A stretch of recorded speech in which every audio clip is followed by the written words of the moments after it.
على أشرف الخلق والمرسلين محمد صلى الله عليه وسلم وعلى آله وأصحابه أجمعين. سنبدأ اليوم في هذا الشرح الجديد، ولكن قبل أن أبدأ بالشرح أحييكم بتحية الإسلام: السلام عليكم ورحمة الله وبركاته. ولكن أتمنى منكم تفعيل زر الجرس واللايك والسبسكرايب الإعجاب الإعجاب والاشتراك وتفعيل زر الجرس. طيب، اليوم أخواني وأخواتي المخفين، يعني طبعا أكيد الناس عايدين أكتر من مرة، بس أنا حبيت أعيده للمبتدئين اللي أول مرة مسكوا. يعني الحمد بتمنى إن الفيديو يوصل إن شاء الله والشرح يكون يعجبكم. بس هذا الفيديو مهم، ولازم القسمين هذا الفيديو هيأخذ على أقسام: قسم التثبيت وقسم التفعيل. تمام، الحكي جميل. طيب، قسم التثبيت احنا اليوم حنثبت اول سمارت فويس نسخة ليلى وسمنتا بصيغة APK.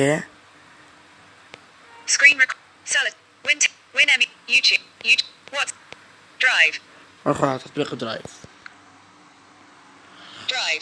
اوكي، ضغطنا على تطبيق درايف. نمشي لعند signed in as ABDL 2.8.4 ليلى سمانثا plus dot a peak Android app heading in list 9 items. وبحكي أبيك. طب أصل كلمة أبيك إيش معناها؟ أبيك معناها APK. طبعا حطت عليها، إن شاء الله أحط لكم الرابط بالوصف. Opening 2.8.4 ليلى سمانثا plus dot a peak 0.01 of 117 megabytes 0% loaded. دقيقة نشوف توك باك 5.83 of 107 توك باك off. نسخة الملف 117 بس للتعليم يعني. طبعا بعد التحميل هذا كله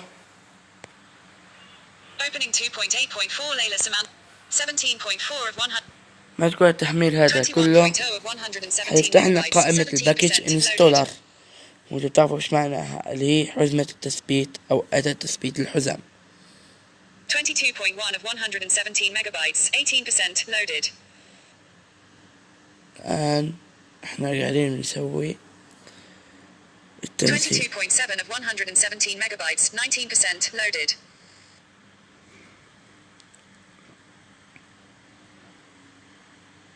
24.0 of 117 megabytes 20% loaded. وهسه 24 قاعد بيحمل. 27.3 of 117 megabytes 23% loaded.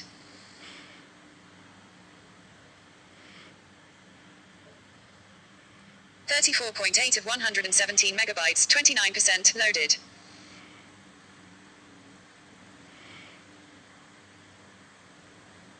46.6 of 117 megabytes 39% loaded. طبعا أكيد المصريين حيشوفوا على الشاشة 56.6 of 117 megabytes 48% loaded. المصريين طبعا حيشوفوا على الشاشة اللي موجود، وكيف الملف قاعد بيحمل، وكيف راح يتثبت، وكيف راح نسوي. والمقفين إن شاء الله حيسمعوا من صوت الناطق. 66.7 of 117 megabytes 56% loaded.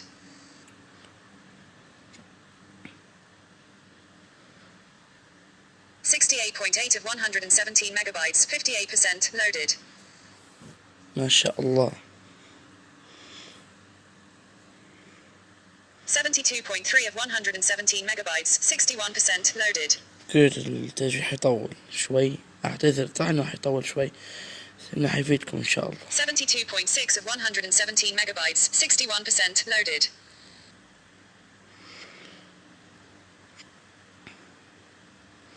76.4 of 117 megabytes 65% loaded.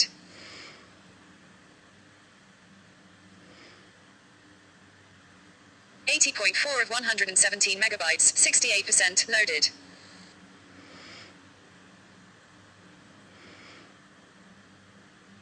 83.3 of 117 megabytes 70% loaded. طيب يا اخوان لازم يكون جهازكم انجليزي او حد مبصر يساعدكم. اهم شيء يكون درايف، مش مشكلة انجليزي مش انجليزي، اهم شيء يكون درايف. 83.9 of 117 megabytes 71% loaded.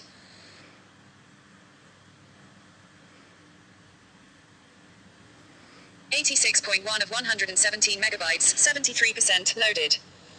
طبعا هالبنت من جوجل هذا الصوت انجليزي بس ما في عربي. اندرويد 10 في عربي، انا مع اندرويد 8. ان شاء الله شباب في امكانية الجهاز هشرح لكم اياها في الشرح القادم. 108 of 117 megabytes 91% loaded. تمام، اقترب على الانتهاء. 115 of 117 megabytes 97% loaded. طلبة. Package installer unknown. اوكي، هذا اللي احنا راح نمشي فيه. 117 of 117 megabytes 99% loaded. هذا اللي احنا. For your security, your phone is not allowed drive. طيب نقول لهم فيها security. Cancel settings button. نروح على settings. Package installer. Navigate up. Install unknown. Drive. Allow from this source. Your phone and allow from this source off switch. Battery power 5% charge your phone or tap here to turn on power saving mode. قال لي هون هذا allow from this source off switch. allow from this source off switch. allow from this source. دقيقة أتأكد بس عشان words word ساوك this from allow from this source your okay. This from characters. allow from this source معناها F. السماح. دقيقة شباب التوك باك صاير. navigate up button. Okay. allow from no next navigate up button default. اوكي احنا allow from this source off switch. نجي احكي لكم معناها السماح بتثبيت المصدر. حنضغط عليها مرتين حيقول لك on. حنحط نرجع نحط navigate up. package installer smart voice Arabic by cafe install button. طب ايوه هاي قال لي install، هذا اخر اشي في قسم التثبيت. package installer smart voice Arabic by cafe Digny.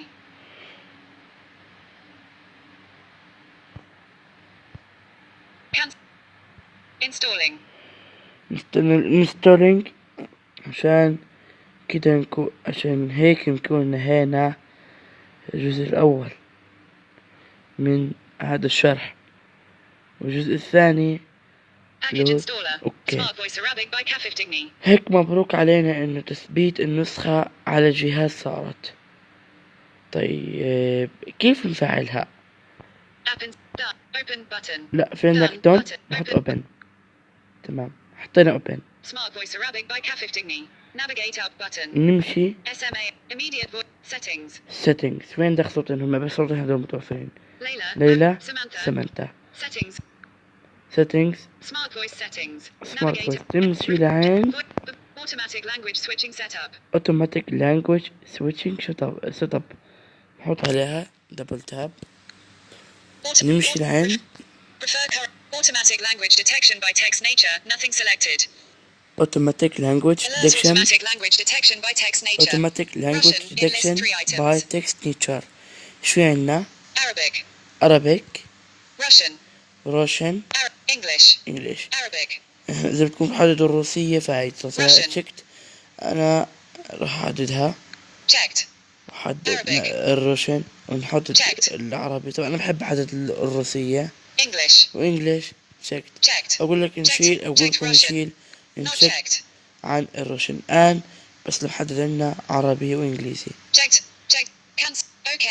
نضغط أوكي. طيب نروح اسمه voice setting. ضغطنا عليه. في عندك ليلى سمنتا. يلا ليلى. Voice pitch, voice model, speech rate 100%, volume 80, طيب 80%, 85% seat control. 100%. Okay. Volume. Okay. اوكي اول وحدة اوكي. Speech rate. Volume. Voice preference. Refresh. Layla. وهاي صوت سمنتها كمان خلي 8. Smart auto. Navigate. SMA. Refresh voice. General set. Voices assigned. The voice. The voice. نجيب الفويس سيتنجز. Samantha. English. Samantha. Volume 80.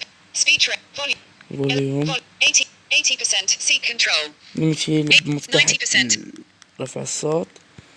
100%. اوكي. Samantha. Back button. مش راح نحتاج نغير اصوات.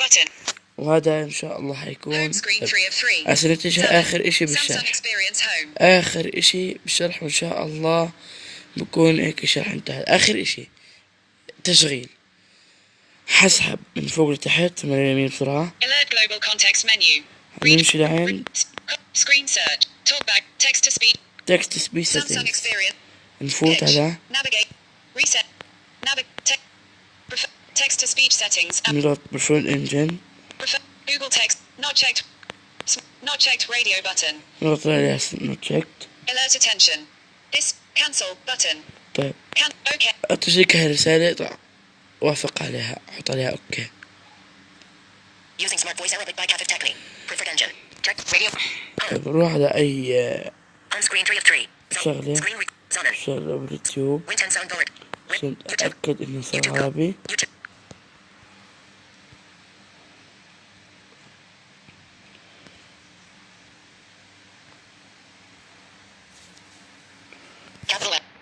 Navigate up button. BID 2019060.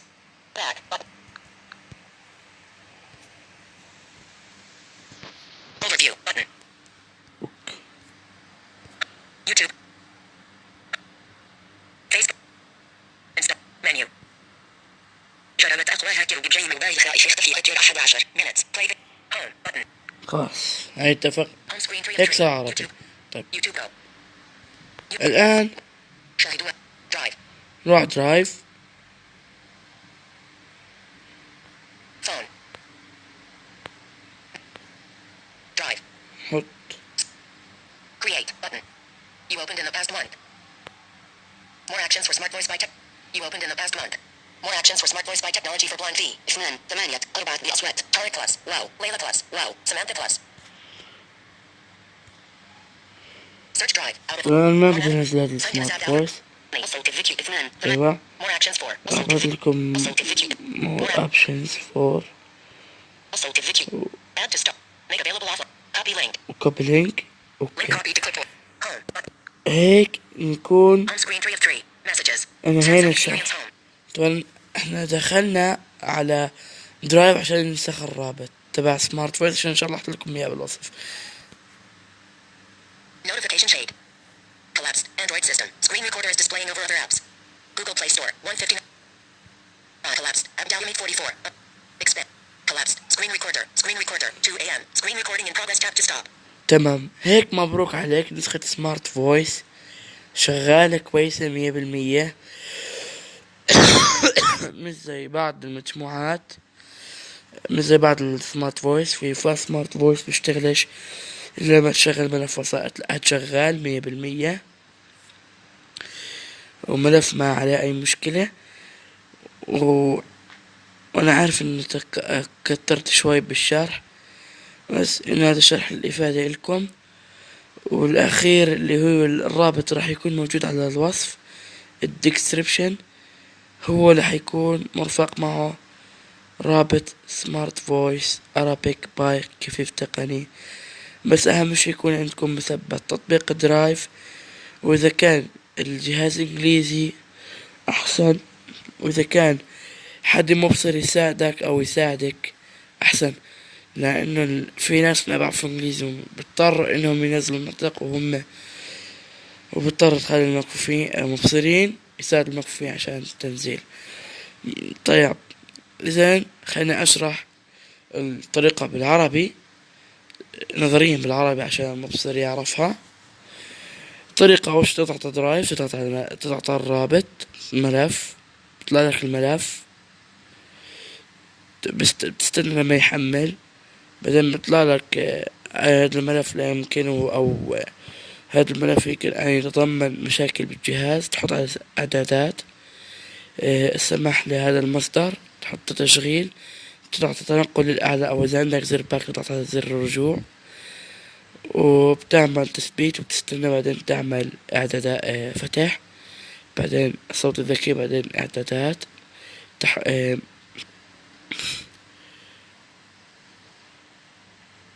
مش عشان مش متذكر language automatic language بتذكرها. المهم automatic language setting تغيير عدد تلقائي للغة، تضغط عليها، تفوت على عدد تحويل automatic language detection by text. أنا بعرف إن هاي عدد حسب عدد اللغة حسب طبيعة النص. تضغط عليها، تحدد إذا بدك تحدد الروسية حدد، كيف تحدد الروسية ما تحدد العربية والإنجليزية. وبعدين بتحط موافق. بعدين إذا بدك تعلي صوتها معلي، ما بدك تعلي كمان عادي.